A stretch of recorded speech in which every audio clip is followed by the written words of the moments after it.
Hai Crypto Nation, apa khabar? Assalamualaikum. Hari ini 13 Mei. Hari apa hari ini? Hari Rabu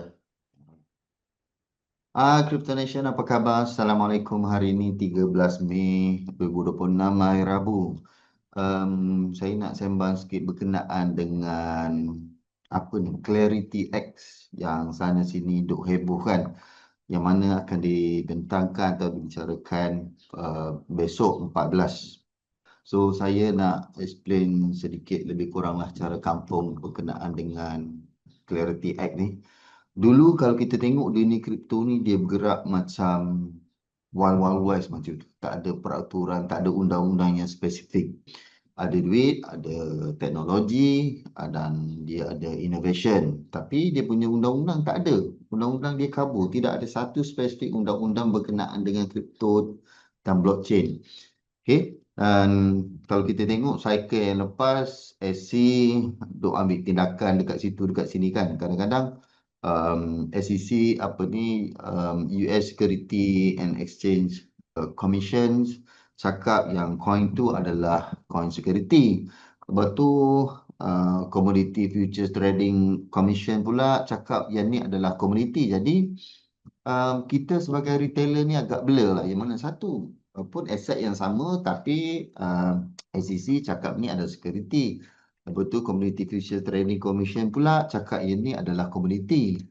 Jadi kita retailer blur, institution lagilah blur. Okay? Jadi bila benda ni dah jadi blur-blur, duit besar, macam investor besar, institution, hedge fund company, pension company, diorang pun duduk tunggu tepi nak tengok.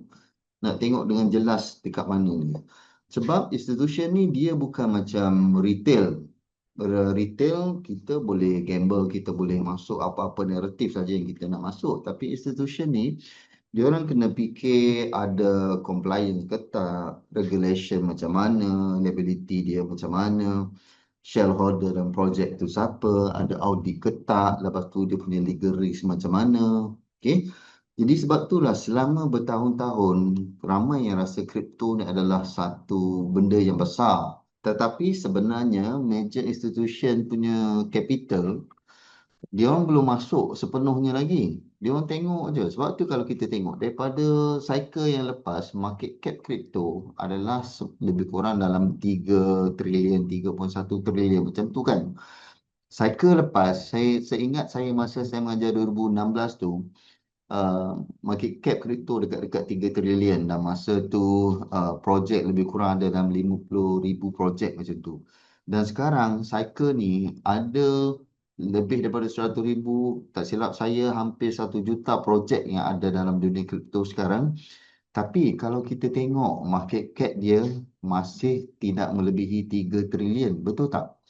Okay, kalau dulu 3 trilion dibahagikan dengan 50,000 projek, tapi sekarang 3 trilion tu nak bagi dekat ratusan ribu projek. Jadi maknanya duit tu pergi sikit-sikit jalan dekat setiap projek. Kenapa? Sebab institution tak masuk. Kenapa institution tak masuk?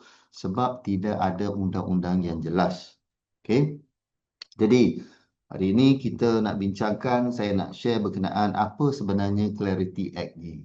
Okay? Secara mudahnya, Clarity Act ni dia cuba nak bagi peta jalan lah, roadmap yang lebih jelas untuk dunia kripto ni. Okay? Terutamanya di Amerika. Tapi bila dah boom dekat Amerika, automatik seluruh dunia akan boom lah.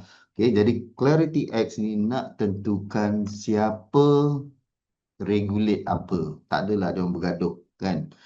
Jadi coin mana yang dikira sebagai komoditi, coin mana yang dikira sebagai asset security, bagaimana exchange boleh beroperate secara betul dan macam mana projek nak launch token ni secara sah.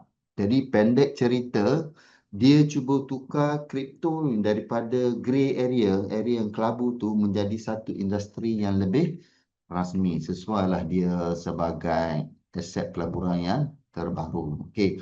Dan kalau benda-benda ni betul belah bergerak lancar, kesan dia sangat-sangat besar. Bukan saja untuk minggu ni esok, dia akan mulakan esok, tapi untuk bertahun-tahun yang akan datang. Jadi kalau benda ni betul-betul berlaku, kita boleh tengok market cap dunia kripto akan boom lebih daripada 3 trilion, mungkin 2 kali ganda atau 3 kali ganda. Kenapa? Sebab duit dekat institution dah mula masuk dalam dunia kripto. Okey. Jadi kesan yang paling besar sebenarnya adalah dekat institution. Okay, institution sebab mereka adalah pemegang, dia orang banyak duit kan. Sebab selama ni banyak institution yang bukan tak nak masuk kripto, dia orang nak masuk. Cuma mereka takut nak masuk tempat yang rules dia hari ni rules lain, besok rules lain. Jadi rules dia, undang-undang dia sentiasa berubah. Jadi mereka tak nak macam tu. Hari ni okey, esok kena saman pula. So itu adalah masalah utama lah. Kenapa institution tak masuk. Okay? Sebab bila dah ada regulation clarity macam ni, institution akan mula nampak yang kripto ni bukan lagi sebagai wild west asset. Okay? Tapi sebagai aset asas yang boleh mungkin dimasukkan dalam pension fund, dimasukkan dalam asset management, akan dimasukkan dalam treasury strategy, akan dimasukkan dalam ETF, expansion lagi, tokenization, infrastructure, macam-macam lagi.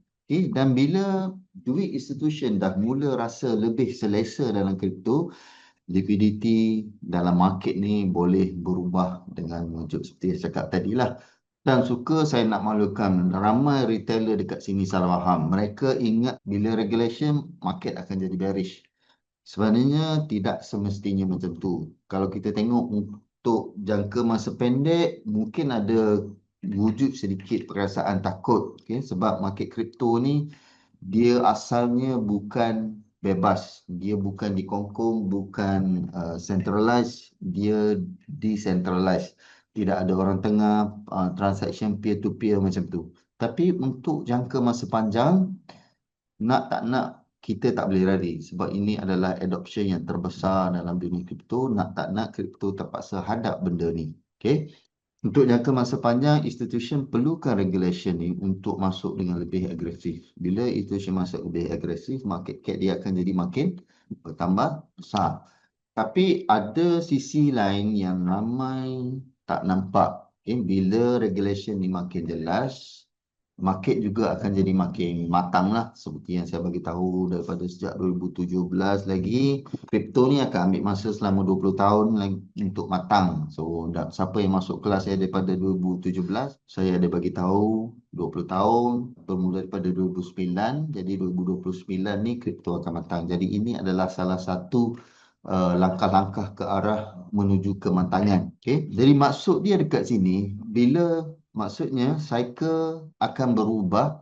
Kalau dulu hampir semua coin boleh terbang sebab hype, influencer cakap tu semua akan terbang. Tapi sekarang ni tak lagi. Lepas ni sebab macam saya cakap sebelum ni saya ada share, dulu pergerakan mengikut hype, mengikut influencer. Tapi sekarang pergerakannya akan lebih kepada mengikut sistem. Okay? Institution dia akan jadi lebih memilih. Mereka akan tengok real revenue. Dia akan tengok real adoption project. Dia akan tengok compliance dia macam mana. Liquidity dia macam mana. Sustainability dia macam mana. Dan sebab ni lah saya selalu cakap, cycle yang akan datang mungkin bukan pasal semua coin yang akan naik. So dah tak ada altcoin season macam dulu. Altcoin season dulu, semua altcoin yang akan naik. Tapi sekarang ni, dia lebih kepada coin mana yang lebih layak untuk survive. Macam saya share dalam video yang lepas lah. Dan untuk retailer pula, Clarity Act ni, dia boleh jadi dua benda yang bergerak serentak. Okay, iaitu peluang dan juga ancaman kepada kita. Peluang sebab market ni mungkin akan lebih banyak liquidation dan adoption. Maklumlah bila institution dah pump semua duit ke dalam tu kan.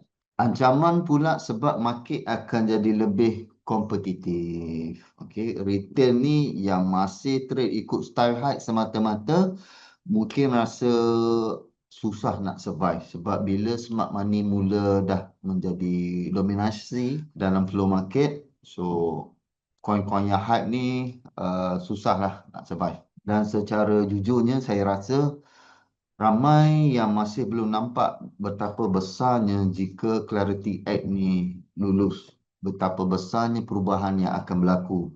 Okay, mungkin sebab sebelum ni mereka tengok kripto pada tahun 2021, 2017 dulu kan, dia akan compare dengan hype-hype yang dulu. Dulu senang kita nak dapat 10x, 50x, 100x, tapi sekarang tak macam tu lah. Okay, itu dah kelemahan dia sikit lah. Okay, dan realitinya sekarang kripto ni dia bergerak perlahan-lahan daripada movement internet kepada financial infrastructure. So, kena faham pasal perubahan tu. Dan bila benda ni berlaku, cara market bergerak pun akan berubah. Dia tak lagi sama macam dulu. Dan kalau awak nak tahu macam mana pergerakan market berubah, saya ada tulis dalam e-book ni, Survival Psychology dalam Dunia Trading, 30 Days War Map. Anda boleh dapatkan buku ni dekat link dekat website. Saya ada letak link dekat website. So, anda boleh dapatkan buku ni untuk anda fahami game plan yang terbaru bila institution masuk dalam market. Dan juga kalau anda baru lagi dalam dunia kripto atau dah lama dalam dunia kripto tapi tak faham pasal kripto, anda boleh dapatkan buku ni. Panduan lengkap bagi pemula kripto dan blockchain. Dia bukan untuk pemula saja, dia untuk mereka yang dah lama tapi tak faham pasal kripto. So, anda boleh dapatkan buku ni. Okay. So, itu saja dan last sekali saya suka nak bagi tahu berhati-hatilah dengan fake account. Ada yang menyamar sebagai saya dan PM orang tu, PM orang ni tanya pasal pelaburan, dah ajak masuk pelaburan. Suka saya nak maklumkan saya tak buat benda-benda yang macam tu. Okay. Jadi diharapkan penerangan ini dapat sedikit sebanyak dapat memberi clue kepada awak semua berkenaan dengan Clarity Add. Sehingga kita berjumpa lagi. Duk kampung tak apa, janji ada kripto. Assalamualaikum.